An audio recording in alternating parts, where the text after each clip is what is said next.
In the previous video, I told you about 5 must-have plugins just after the WordPress installation, and one of them was Yoast SEO.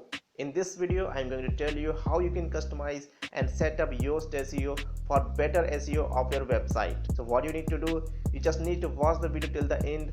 So without wasting time, let's get started. You must sign into your WordPress admin dashboard, which looks like this. Now, I have already told you how to install Yoast. Okay, so I am assuming that you have already installed Yoast and activated also. So now we have to go to Yoast configurations, which you can find here, SEO. Okay, now click on the general. In the general tab, you will find 4 more tabs. First one is dashboard, second one is features, third one is integrations and webmaster tools. In this tab, we will need only webmaster tools. Okay, so here you need to enter your verification code from Google. So I will make a separate video how to sign up for Google Webmaster Tools, how to verify your website and connect Google Webmaster Tools to your Yoast. Okay.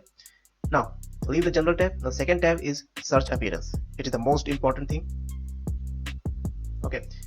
You will see many tabs here. The first one is the general tab. In the general tab, the first thing is the title separate. For better SEO, you should leave as it is. So you should select this hyphen. If it is not selected, select this. Now the knowledge graph and schema.org.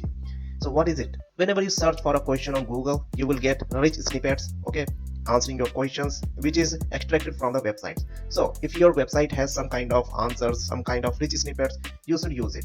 So to set up schema.org, you should first select whether your website is an organization or person. Okay, if you are running a website on your own, select the person. Okay, now if your person is selected, now select a name, and now you have to upload the logo. You can upload your profile picture, or also you can upload the logo of your website. But I would prefer uploading a logo for organization, and if you are a person, upload your own picture. Second type is content type. The first one is the show post in search results. If you want your post to be visible in the search results, check on the yes. So SEO setting for posts, so SEO title. So what is SEO title?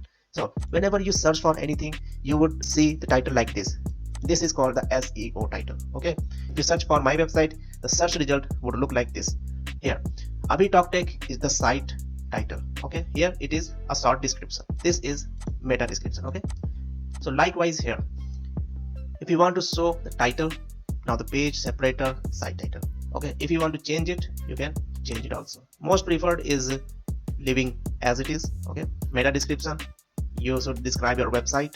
So if there is no meta description for post, the default will be extracted from here. Now the third thing is schema settings. Okay, in this default page type, so what kind of page you are creating, this setting is for default, means you can also change the default from the post page. If you are writing any post or pages on that, you would also have the freedom to choose what kind of page is that. Okay, so default is web page, item page, whatever. You should leave as it is, web page. Okay, now the second thing, default article type. What kind of articles you write on your website? I post about the technology, so I should select tech articles. The next thing is the page. So should your pages be displayed in search results? If you want, click yes, otherwise no. If you don't have much pages, you have only pages like contact or about, go for yes. If you don't have pages, click on the no. SEO setting for pages, how should your page title should appear on Google? You can manage here. First the title will come, now the pages, now separator, site title. Leave as it is because it is the best setting. Meta description, if you don't have any meta description for different pages, the default will be extracted from here. Okay, while editing any page, you would have the option to change the meta descriptions and SEO title also, but whatever settings are being done here, it is default. Okay, if you don't change anything from there while editing the pages, it will be extracted from here. Now the schema setting, so what kind of page is that? About page, FAQ page, whatever page. So leave as it is, web page, because you would have different kind of pages like contact, about. So all the pages comes under the category of web page. You can also change it while editing the different pages. Third one is my template, which is from the Elementor library. Okay, so you don't need to change anything here, it is not necessary. Now the third thing is media, redirect attachment URLs to the attachment itself. You should select yes. The fourth thing is taxonomies. The first one is show categories in search results. If you have different categories like WordPress SEO, WordPress themes, WordPress plugins, and many more, but you don't have much content in each category, you should select no. If you have enough content, means in each category you have 5 or 6 or more posts, then you should select yes, otherwise select no. Now the second thing is SEO title, term title, page separator, site title. Okay, I would prefer to remove archives, so remove this. Third one is the meta description. It is same as previous one, it is default. Okay, while editing any page, okay, you can also change there. Whatever you type here, it will be taken as default. If you don't change there while editing pages or posts, it will be taken from here. Now the next thing is tags. What are tags? While posting anything, you categorize different tags. It is a little bit same as categories. Okay, in the tags, if you are creating much tags like WordPress plugins, likewise, if you don't have much articles or posts under each tag, you should select no. Otherwise, if you have much content, enough content in each of the tags, you should select yes. If you are beginner, your website is new, you should select no, because you don't have enough content in each tag. One more thing I would like to share with you, that if you don't have enough content and you are showing your categories and tags in the search result, and you are applying also for AdSense to earn some money, your application will be rejected and the cause will be not enough content. Okay, so if you are beginner, you should select no in the category and also in the tags. In the SEO title, remove archives and leave as it. Meta description is same as the previous one, it is default, and you can also change while editing the pages and posts. If your pages and posts don't have meta description, it will be taken from here. The next thing is the post format. You don't have to change much, only change the archives. So if your category doesn't have much content, you should remove it. Okay, if your category has enough content, you should keep it. Now next thing is archives. It is not important here. Also the basic thing is, if your site has enough content, you should enable it, otherwise disable it. Okay, and while enabling it, if your website has enough content, show other archives in search results. Okay, you should also click on yes if your author has enough content. Next thing is show archives for authors without posts. Keep in mind, you should keep it no. Okay, don't change it to yes. If you click on the yes, your authors with no post will be appearing on the different search engines, and it will not good for your visitors. Your website will have bad impression on that, and they may not visit your website again. And also from the SEO point of view, it is very bad, and also from the point of view of AdSense. Now the SEO title, if your author is being searched on the Google, you should keep as it is, because it will appear name, author, ad, site title and page. Okay, meta description, if your author has a description in his profile, it will be taken from there.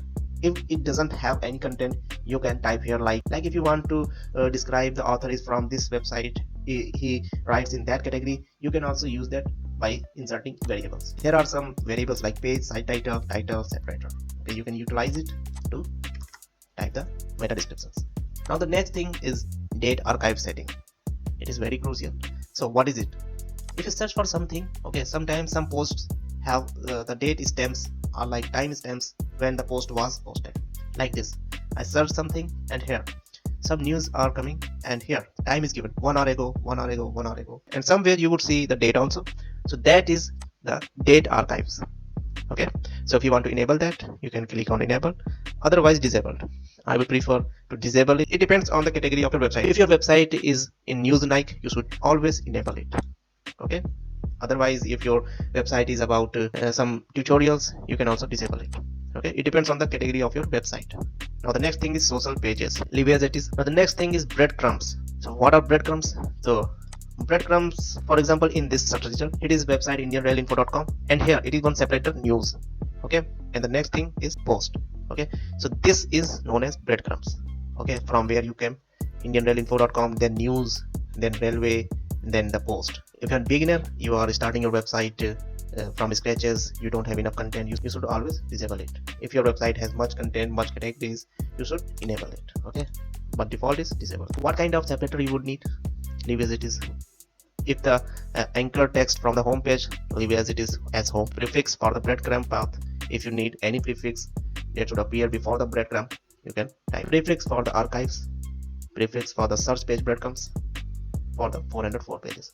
I would suggest you to leave as it is, don't change anything. Taxonomy, whatever settings are given here, you should leave as it is. Now the next thing is RSS. So what is RSS? It is a feed that describes your posts, and it is very crucial for SEO. Okay, Google and different search engines fetches data from the RSS feed of your website. You should not change anything because it is best setting given by the SEO host. After you are done you should click on the save changes. Now the next thing is social. So if your website is set for person, you will not see much option here. If your website is configured to be an organization, you would see a list of different social media sites, and in that list you need to enter the links for each of social media website like Facebook, Twitter, and etc. Next tab is Facebook. Okay, here it is one option, add open graph metadata. What is it? So whenever someone shares something from your website on Facebook, what should be the image of that post which will appear on Facebook? You should upload your logo or your profile picture. Okay. Next thing is Twitter. Okay. So if someone shares something from your website on Twitter, what will be the default card type? Card type means a section in which whatever is being shared, the information is given in that. So summary with large image. Okay. So if your post has some featured image, you should select summary with large image. Okay, otherwise if your post doesn't have any image, you should select summary. Okay, next thing is Pinterest. For Pinterest, first you should confirm your website with Pinterest. For that you should click here. Okay, and it will redirect you to Pinterest, and here you will confirm your website. Okay, first if you don't have any account, you should sign up, otherwise log in and confirm, and then the settings will open here. Okay, in the settings, which is same as Facebook and Twitter, you can enter. If you are facing any trouble, you can comment down below, and I will make separate video on how to connect Pinterest to Yoast SEO. Whatever I told you, it is from the free version of Yoast. Okay, and it is for beginner only. So this video was very basic. If you have any kind of question, you can comment down below or message me on my Twitter handle. If you learned something, don't forget to give us a like. If you have any suggestion or query, do comment down below. And most important thing is to subscribe and press the bell icon so that you never miss any cool video on WordPress in the future. We'll see you in the next video. Peace.